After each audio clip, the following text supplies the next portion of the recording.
Hello friends, welcome to Pebbles. நான் உங்கள் சுதா. நம்ம இன்னைக்கு செய்ய போறது என்னன்னா உடைச்சு ஊற்றிய முட்டை குழம்பு தான் நம்ம செய்ய போறோம். இது வந்து எப்படி இருக்கும்னா நீங்க சப்பாத்திக்கு வச்சு சாப்பிட்டீங்கனாலும் ரொம்ப நல்லா இருக்கும். சாதத்துக்கூடயே நம்ம பிசைஞ்சு சாப்பிடலாம். அதாவது ஒரு சின்ன கட்டோரி மாதிரி எடுத்துக்கோங்க. அதாவது சின்ன பவுல் எடுத்துக்கோங்க. இதில் வந்து ஒரு முட்டையை நம்ம உடைச்சு ஊற்றிட்டு இது உடையாம பார்த்துக்கணும். நம்ம க்ளோஸ் பண்ணி வைக்கணும். இதுக்கு முன்னாடி என்னன்னா நம்ம ஒரு வெங்காயம், பெரிய வெங்காயம் அல்லது சின்ன வெங்காயம், இஞ்சி, பூண்டு எல்லாத்தையுமே ஒரு நல்லா வதக்கிட்டு தக்காளியும் சேர்த்து அரைச்சிட்டு ஒரு பேஸ்ட் பண்ணிட்டு தான் நம்ம செய்ய போகிறோம். ரொம்ப ஈஸியாக செய்யலாம். டேஸ்ட் பார்த்திங்கன்னா ரொம்ப நல்லாயிருக்கும். இப்போ எப்படி செய்கிறதுன்னு பார்க்கலாம். நம்ம ஒரு பேன் வச்சுக்கலாம். பேனில் 2 டேபிள் ஸ்பூன் எண்ணெய் விட்டுக்கலாம். எண்ணெய் நல்லா காயிட்டும். காய்ஞ்சதுக்கப்புறம் நம்ம பச்சையாகவும் அரைச்சி செய்யலாம், இந்த மாதிரியும் செய்யலாம். இது மாதிரி செய்கிறப்ப என்னென்னா பச்சை வாசம் அதிகமாக இருக்காது. பூண்டு ஒரு 5 பல் எடுத்துக்கலாம், ஒரு துண்டு இஞ்சி, இது கூட 2 பெரிய வெங்காயம், ஒரு பச்சை மிளகாய், இது கூடயே நம்ம ஒரு 5 கிராம்பு, ஒரு கருப்பு ஏலக்காய், இது வந்து நல்லா வாசனையாக இருக்கும். ஒன்று ஆட் பண்ணிக்கலாம். ஜாஸ்தி ஆட் பண்ணிங்கன்னா ரொம்ப அதாவதுன்னா ரொம்ப ஸ்பைசி ரொம்ப ஜாஸ்தி இருக்கும், அதனால் வேண்டாம். பட்டை, ஒரு நட்சத்திர முக்கு, இதுவும் அதே மாதிரி தான், ஒன்று அல்லது பாதி ஆட் பண்ணலாம். இது கூட மிளகு 1/2 டீஸ்பூன், சோம்பு 1/2 டீஸ்பூன், சீரகம் 1/4 டீஸ்பூன், இதுவே நம்ம ஆட் பண்ணிக்கலாம். அப்படியே வதக்கிக்கோங்க. இது நம்ம பச்சையாக அரைச்சி ஆட் பண்ணலாம், அதுவும் நல்லாயிருக்கும். இது வந்து ஈஸியான வழி, நம்மளுக்கு பச்சை வாசம் ரொம்ப ஜாஸ்தி இருக்காது. அதனால் நம்ம ஃபஸ்ட்டு ஒரு வதக்கிட்டு அதுக்கப்புறம் அரைச்சி ஆட் பண்ண போகிறோம். இது ஒரு 2 நிமிஷம் வரைக்கும் நம்ம நல்லா வதக்கிக்கலாம். இது பார்த்திங்கன்னா 1 நிமிஷம் வரைக்கும் தான் எடுத்துருக்கு. நல்லா டிரான்ஸ்பரண்ட் ஆகிடுச்சு ஓரளவுக்கு. இப்போ நம்ம 2 தக்காளியை ஆட் பண்ணிக்கலாம். இதையும் சேர்த்து நல்லா வதக்கிக்கலாம். வதக்கிட்டு நம்ம ஆற வச்சு அரைச்சி எடுத்துக்கலாம். இது வந்து என்னென்னா ரொம்ப டிஃப்ரெண்ட்டாக இருக்கும். அதே மாதிரி டேஸ்ட் வந்து ரொம்ப நல்லாயிருக்கும். தக்காளியும் சேர்த்து நல்லா வதக்கிடுங்க. அதாவது ஸ்கின் பார்த்திங்கன்னா சுருண்டு வந்துடும், அந்த அளவுக்கு நல்லா வதக்கணும். இதையும் நம்ம 1 நிமிஷத்துக்கு வதக்கிக்கலாம். பார்த்திங்கன்னா தோல் நல்லா சுருங்க ஆரம்பிச்சிருச்சு. இப்போ தேவையான நீங்கள் 1 டேபிள் ஸ்பூன் எக்ஸ்ட்ரா விட்டிங்கன்னா நல்லாவே சீக்கிரமாக வெந்துடும்.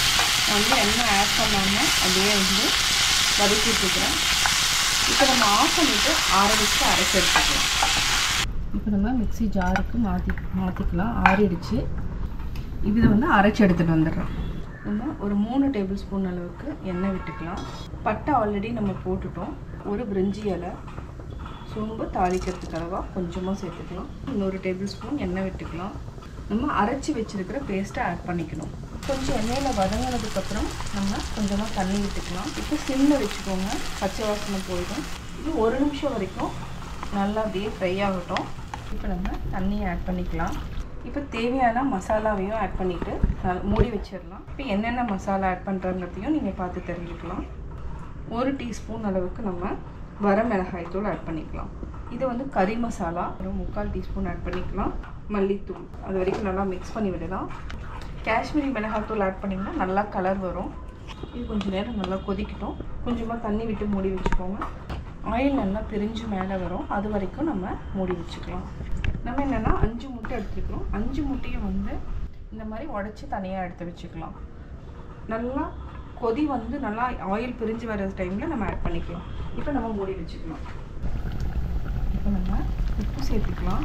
இப்போ தான் ஆயில் பிரிஞ்சு வர ஆரம்பிக்குது. இப்போ தேவையான அளவுக்கு நம்ம உப்பு சேர்த்துக்கலாம். உப்பு சேர்த்துட்டு நல்லா மிக்ஸ் பண்ணி விடுங்க. பார்த்திங்கன்னா கிரேவியும் கொஞ்சம் நல்லா திக்காகிட்டு வரும். அதே மாதிரி ஆயில் வந்து நல்லா பிரிஞ்சு வரணும். ஒரு மிக்ஸ் பண்ணிவிட்டு நம்ம மூடி வச்சுக்கலாம் திருப்பியும், ஏன்னா கொஞ்சம் தெறிக்க ஆரம்பிக்கும்.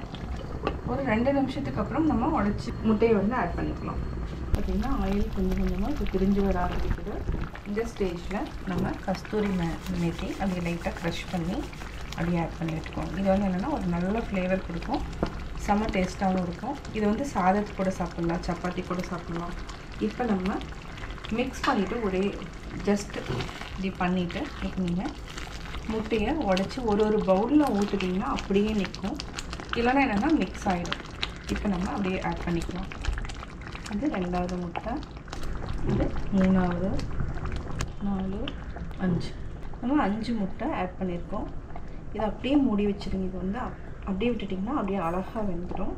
பார்க்கவே நல்லாயிருக்கும், சாப்பிடவும் நல்லாயிருக்கும். மூடி வச்சுக்கலாம். இதை வந்து 2 நிமிஷம் அப்படியே விட்டுருங்க. அதுக்கப்புறம் நம்ம எடுத்துக்கலாம். இப்போ பாருங்கள், சூப்பராக உடச்சி ஊற்றிய முட்டை குழம்பு ரெடி ஆகிடுச்சு. இதை நம்ம அப்படியே எடுத்து சாப்பிட்லாம். நீங்கள் வேணும்னா திருப்பி கூட போட்டுக்கலாம். அவ்வளோதான். ஜஸ்ட்டு அப்படியே வச்சுட்டு சப்பாத்தி சாதத்து கூட சாப்பிட்லாம். உடைத்து ஊற்றிய முட்டை குழம்பு ரெடி ஆயிடுச்சு. உடைத்து ஊற்றிய முட்டை குழம்பு எப்படி செஞ்சேங்கிறத பார்த்தீங்க. ட்ரை பண்ணி பாருங்கள். பார்த்துட்டு உங்களுடைய கமெண்ட்ஸ் எனக்கு சொல்லுங்கள். லைக் பண்ணுங்கள், ஷேர் பண்ணுங்கள், மறக்காமல் சப்ஸ்கிரைப் பண்ணுங்கள்.